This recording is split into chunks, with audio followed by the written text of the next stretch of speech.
next one is therapization and iatrogenesis. Since the crisis has exploded, people have attempted to do things about. My community of mental health professionals has tried to, a lot of different interventions have happened. And I want to just cite some for you so that you can see some effects that you probably wouldn't think. When I share these with my peers, they can't believe. So why aren't the rates going down? We've already established that rates are going way up. So why aren't they going down? Well, social media rates aren't going down.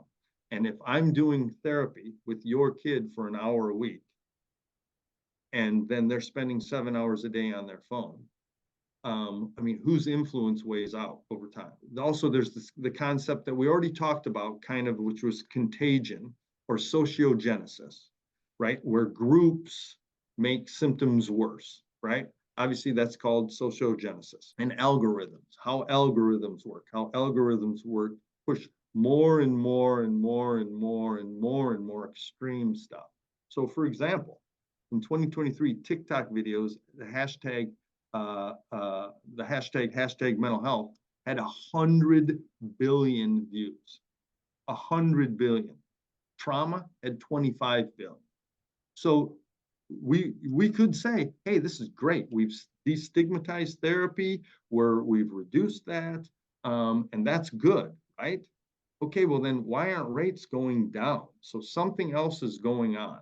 We're feeding something here. So some authors have hypothesized about this concept of normal human problems and concerns being therapized, where it's not uncommon. In fact, it's pretty normal nowadays. When I get a teen, or one of my staff get a teen in, the teen tells us their diagnosis.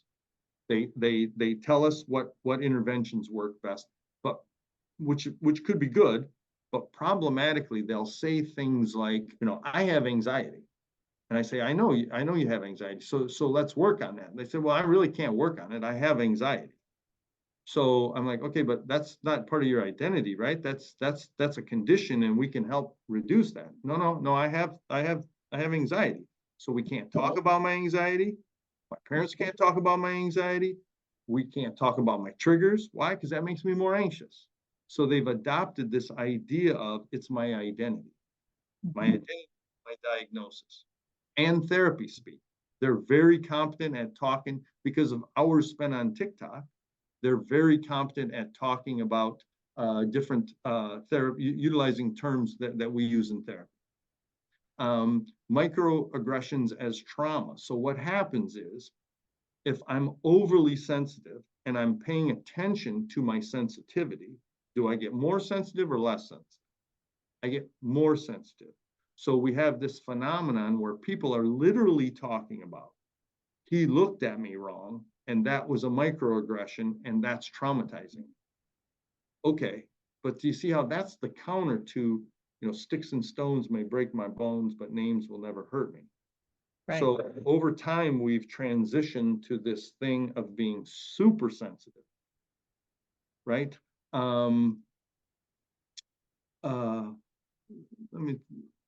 So, and SEL, social and emotional learning interventions, every school's doing that. So we're spending lots of time on talking about emotions, and utilizing that language.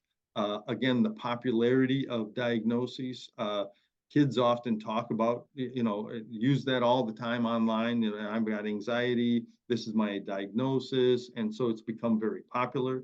Incidence of therapy, it's approximately 40% of teens have been diagnosed with a mental health disorder, and approximately 40% are in treatment or have involved in some form of treatment. So those are really high rates. We used to consider the incidence was like, depending on the disorder, but less than 20%, like 15%, 1 in 5, 12%, something like that. And the incidence of therapy as someone to talk to. Now, we're going to talk more about this, but let me just share my own personal experience. So I would be anywhere. People know what I do. I love what I do. I'm passionate about what I do. So it's not uncommon that I say, hey, how you doing? And then they want to have a therapy conversation. I'm like, okay, whatever. But they'll say something like, hey, I want you to have a conversation with my kid. I want you to assess my kid. I want you to talk to my kid and find out how they're doing. I'm like, well, okay, glad to. Has your kid been isolating him or herself, crying, upset, withdrawn, grades dropped, they not hanging out with friends, they're not eating, they're not sleeping? No, no, no, no, all those things are fine. I'm like, okay, well, what makes you think they would be having a problem? Well, we had our cat died or grandma died or something, a few months ago, and I just want to make sure that they're okay. And I'm like, okay, but think this through. What does that do to the dynamic of you bringing your kid to a stranger? And you introduce me, hey, here's Dr. Scott. Just talk to him. He's cool. He'll hang out and da da da. Well, it doesn't take the kid long to realize, wait a minute, uh, you treat crazy people. Do they think I'm crazy? Am I supposed to be crazy? Is that how I'm supposed to be acting or something? And so do you see how what I say to people is, no, let's not do a fishing expedition. If you suspect your kid has problems, tell me about them, and then for sure let's meet. Let's do that. But therapy isn't someone to talk to. We're going to talk more about that. And the iatrogenic effects of psychotherapy. Let's jump to the next slide and we can see. Okay. And before we do, I did have someone asking, we had two questions. Well, one was just a comment that I thought was interesting that you might like. It says, I read that in China, they had a lot of children also with screen addiction. And just last year in 2023, they implemented screen limitation rules for kids ages 8 to 16 are only allowed to have 1 hour per day. So, I mean, it's a legislation, but it was interesting that overall they took that. And then another person said, we're talking a lot about percentages, but are the actual numbers, how did he put it? It says, but what are the actual numbers helpful to know where it is actually based from baseline in real life?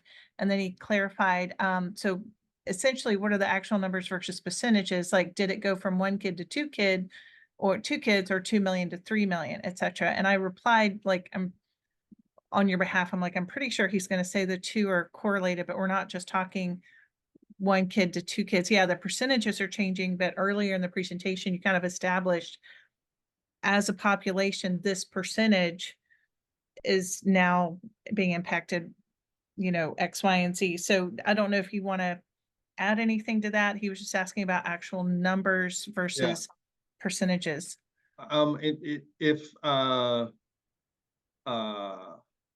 Yeah, I mean, percentages is a product of numbers, right? So if 5 out of 10, then we're talking 50%.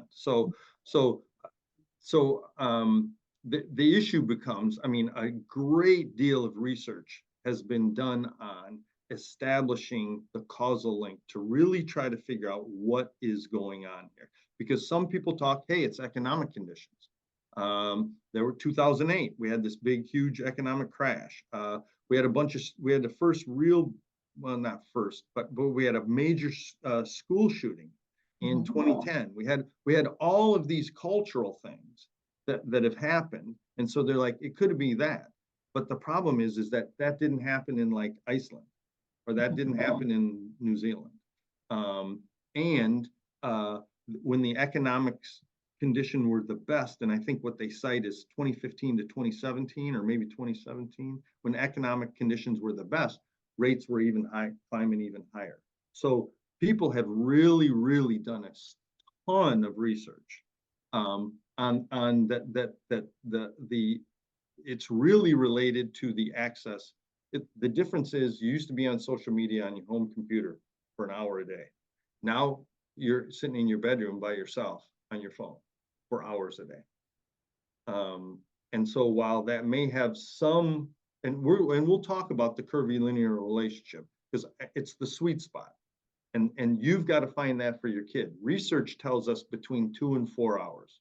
But if you tell me your kid's spending 15 hours a day, your kid is living in the virtual world, and we're going to reduce him down to 4 hours, and you're going to use an authoritarian model of parenting to do it. I'm not sure. It might work. I'm not sure that that's the best intervention. So I know I'm not answering the numbers with that, but yeah, percentages, because otherwise we'd be talking about of 300 million, 150 or something. So we can get more into that if people care to. So I just want to talk about two really infamous studies on interventions. So the WISE Teen study was 1,100 kids, students in 8th and 9th grade. There was 2 conditions and they were matched. Now, I'm not trying to be a nerd here, but these are important terms, right? So you have 2 conditions and they tried to match them by condition. So relatively the same type of kid is in this group as in this kid. And it's a control and an intervention. The control or the intervention was an 8-week skill training in mindfulness, emotional regulation, distress tolerance, interpersonal effectiveness. And they were facilitated by a postdoc clinical psychologist. The control group attended teaching as usual. So they just went to normal class. Now, if you know your psychotherapy, you know mindfulness, emotional regulation, distress tolerance, and interpersonal effectiveness. We call that DBT, dialectical behavioral therapy, and it's highly effective for adults, and it's highly effective in group formats. So of course, people just thought we're just going to do it with teens. Everybody's worried about teens. Everybody's looking for a universal preventive intervention that we can do with all teens to try to make them better. Results indicated greater total difficulties, increased anxiety, depression, and emotional dysregulation, lower emotional awareness, and poor quality of parent-child relationship for the WISE group kids at post-test, immediately following the intervention. But at 6-month follow-up, the group differences dissipated. So the kids that were in the group that were more depressed went back to the normal control group, but they still found negative impact on the quality of the parent-child relationship, which is interesting, right? Who would have thought that it was that their mental health goes back to normal? Okay, they probably shouldn't have had the intervention, right? The intervention didn't help their mental health, but now they're back to normal after 6 months. But their relationship with their parent didn't recover. So again, that's talking about this dependent. Well, we're going to talk about it. The dependency of therapy and the perceived expertise of the therapist and the impact, where does that then pull from? And then the Myriad study, which was done the year before, larger sample, 8,000 kids. This was randomly a younger group because people thought, well, maybe we can catch them younger. This is randomized control. So kids were literally randomized to these groups, which is the gold standard of, social empirical work. It tries to be, as empirical as possible, but it's human, so it's difficult. So this is how we try to do that. 2 conditions, simple mindfulness versus teaching as usual.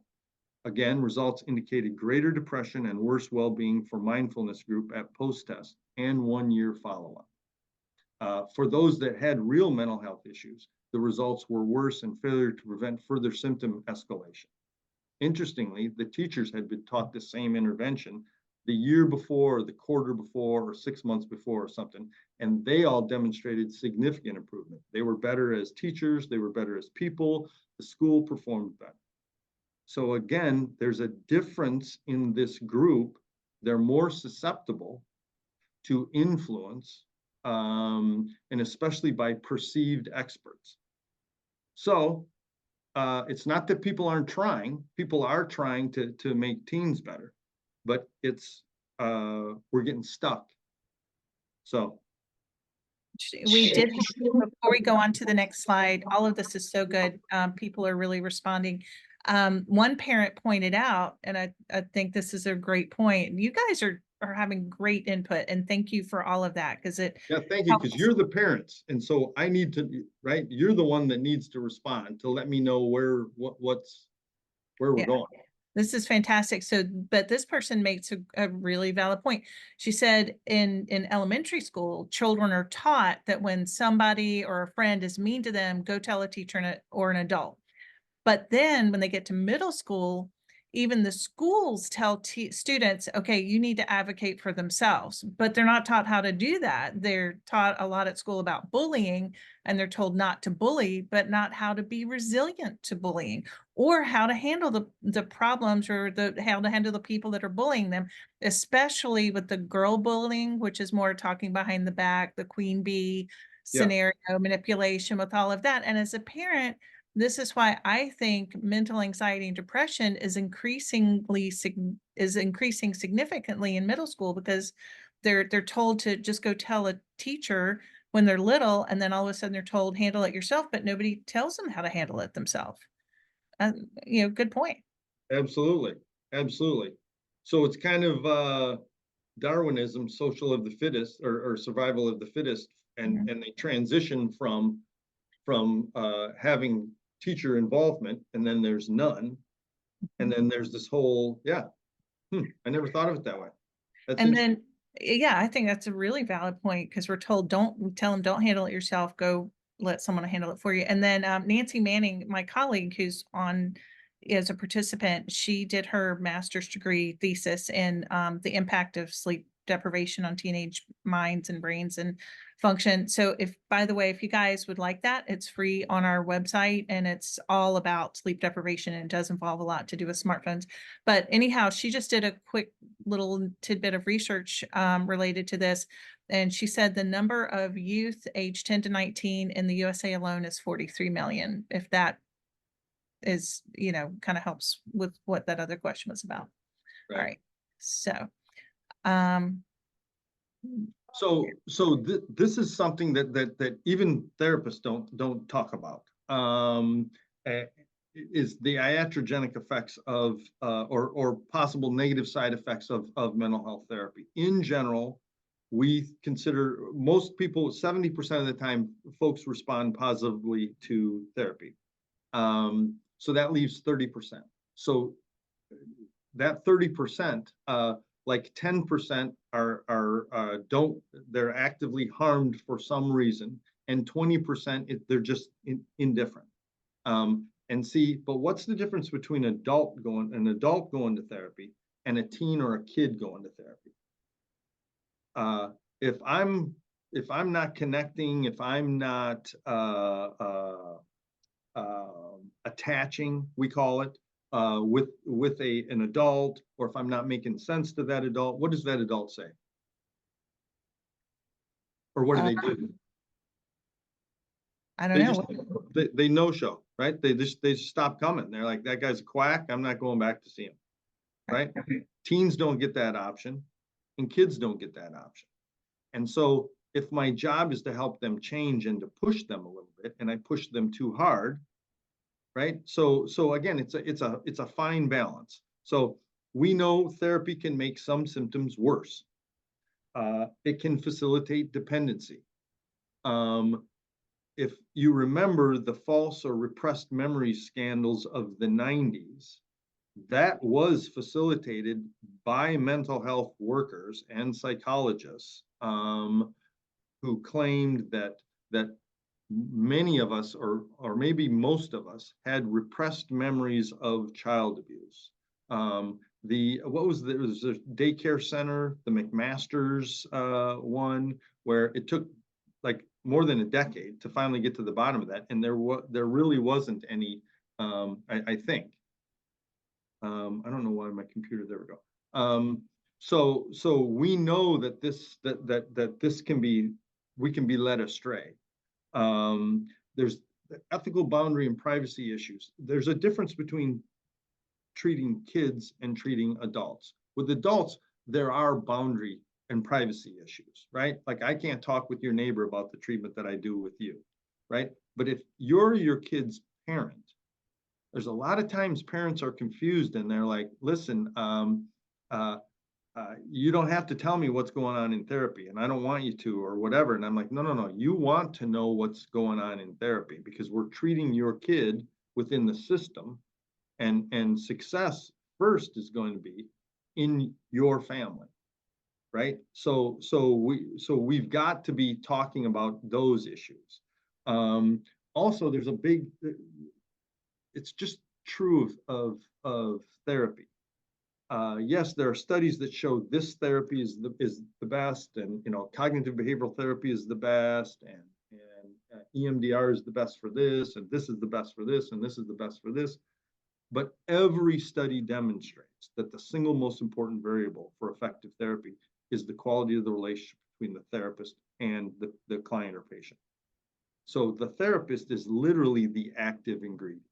So what I try to, when I train a lot of therapists, and what I tried to say to them is that let's stop talking about the effectiveness of therapy and let's talk about effective therapists. What are the hallmarks of therapists that do a good job? Some literature reviews talk about it's very similar to like comparing surgery to surgeons. If you look at surgeons, there's some good surgeons and there's some not good surgeons. Not good surgeons have these bad effects. So the surgery itself is one thing, but think about therapy, it's the quality of the relationship, right? It's that active ingredient.